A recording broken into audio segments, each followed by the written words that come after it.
Hello students, once again welcome. This is part 3 of the Inchcape Rock by Robert Southey.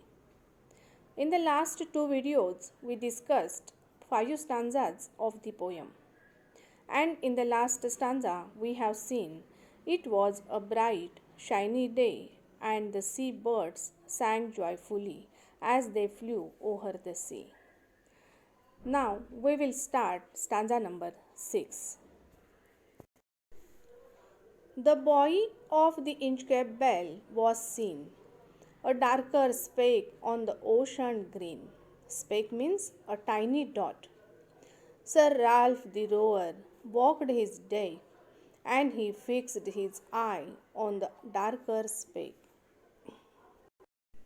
In this stanza, new character Sir Ralph is introduced for the first time, which is on the screen.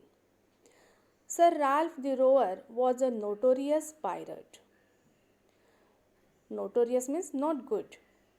Pirate means a person who attacks and robs ships at the sea.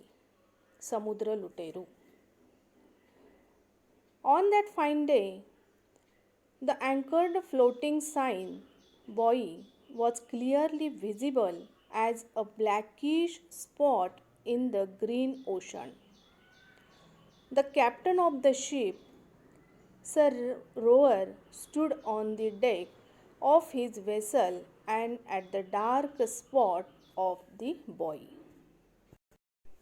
हिरवागार असा तो समुद्र आहे आणि त्याच्यावर ती Inchcape bell स्पष्ट दिसत होती, पण लांबून एक काळा ठिपका दिसत होता आणि सर राल्फ दी रोवर हे त्यांच्या डेकवर चालत होते.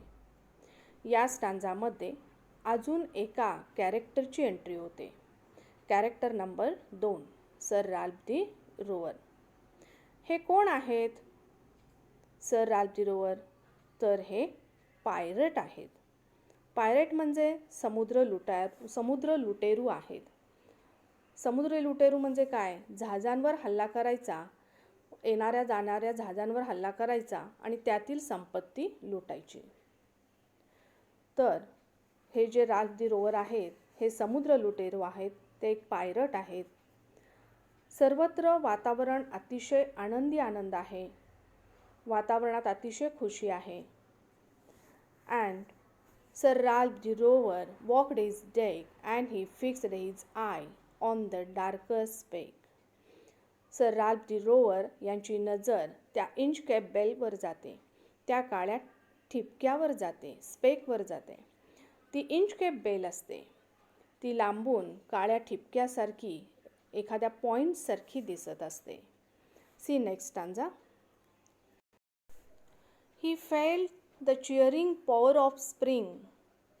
It made him whistle, it made him sing. His heart was mirthful to excess. Mirthful means joyful. But the rover's mirth was wickedness. Wickedness means evil, badness, dushta. This stanza describes Ralph's thoughts and feelings. The magic of the cheerful weather gripped his mind and he felt unusually joyous. He was making whistling sounds and singing in delight as his heart swayed in joy. However, this joy was not pure and God generated from his wickedness. He had something devilish in his mind. तर या स्टांजामध्ये sir Ralph दी rover जेव्हा ती bell पाहतात त्यांना खूप आनंद व्हायला लागतो. Spring म्हणजे वसंत ऋतू.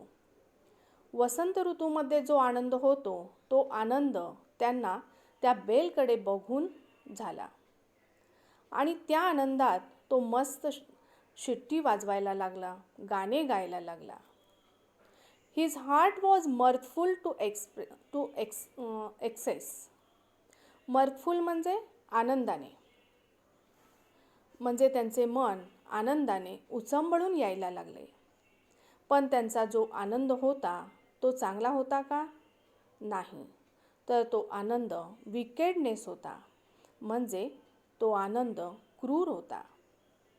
येथे त्यांच्या मनात वाईट कल्पना आली, म्हणजे येथे आपल्याला वाईट व्यक्तीची ओळख झाली.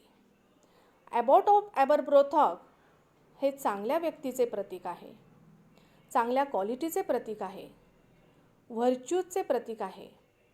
तर याउलट राल्फ हे वाईट व्यक्तीचे, इव्हिल व्हाईसचे प्रतीक आहे, आसुरी आनंदाचे प्रतीक आहे. त्यांच्या मनात काहीतरी वाईट कल्पना आली. Stanza number 8. His eye was on the Inchcape float. Float means the buoy, floater. Quoth he, my men, put out the boat. Quoth means said, old English word. And row me to the Inchcape rock. Row means sailed to. And I will plague the abbot of Aberbrothock. बघा, plague means cause, pain or trouble. In this stanza, the devilish thoughts lurking inside the dark mind of the captain made him to cook up a very nasty plan. His intentions were to destroy the good work of the abbot by destroying the bell and wreak havoc on the passing ships with the hidden treacherous rock. When watching the float, he asked his men to lower a small boat from the ship and row him to the Inchcape rock, so that he could destroy the work of the abbot of Aberbrothock. बघा, यामध्ये Ralph रोवरचे लक्ष त्या तरंगणाऱ्या बॉईवर होते. ही कोथ म्हणजेच हा old English word आहे. कोथ मीन्स सेड, तो म्हणाला, बोट काढा. मोठ्या जहाजांवर छोट्या बोटी असतात काही महत्त्वाच्या कामासाठी. त्याने त्याच्या माणसाला बोट काढायला लावली आणि इंचकेप रॉककडे वल्वत घेऊन जाण्यास सांगितले. रो म्हणजे वल्वत. आणि आज मी ॲबॉट ऑफ ॲबरब्रोथॉकला काहीतरी वेदना देणार, पीडा देणार, काहीतरी वाईट करणार असं त्याच्या मनात आले. Next stanza. The boat is lowered, the boatman row, and to the Inchcape rock they go. Sir Ralph bent over from the boat, and he cut the bell from the Inchcape float. The captain ordered his men to lower a boat and hopped on it so as to get close to the buoy to uproot it. बघा, त्या जहाजावरून बोट खाली उतरवण्यात आली. बोटमॅनने ती बोट वल्हवत Inchcape रॉकपर्यंत नेली.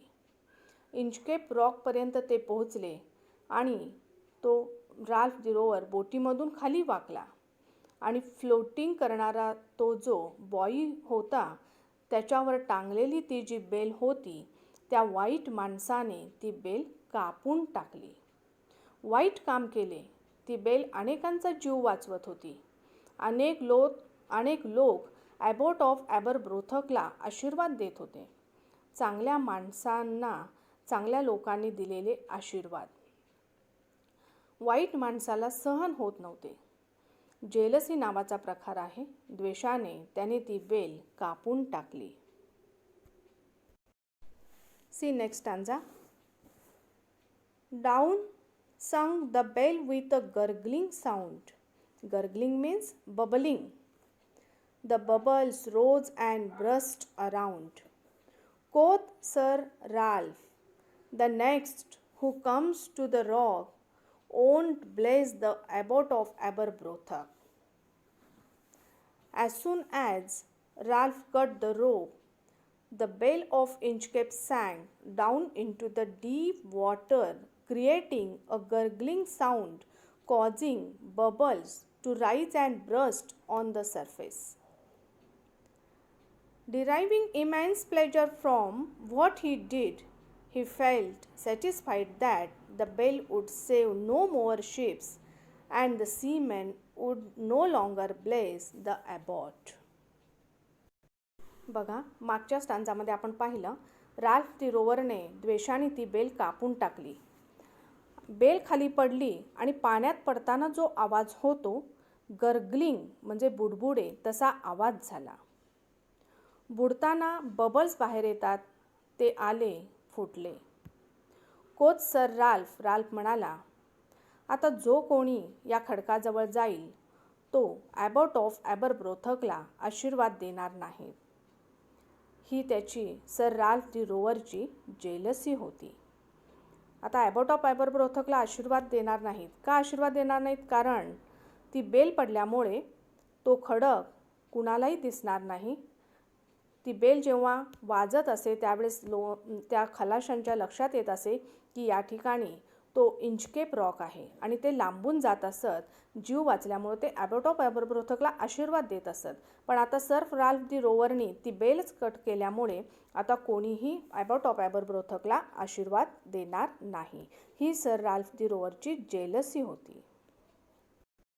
Students, here we have completed stanza number 6, 7, 8, 9 and 10.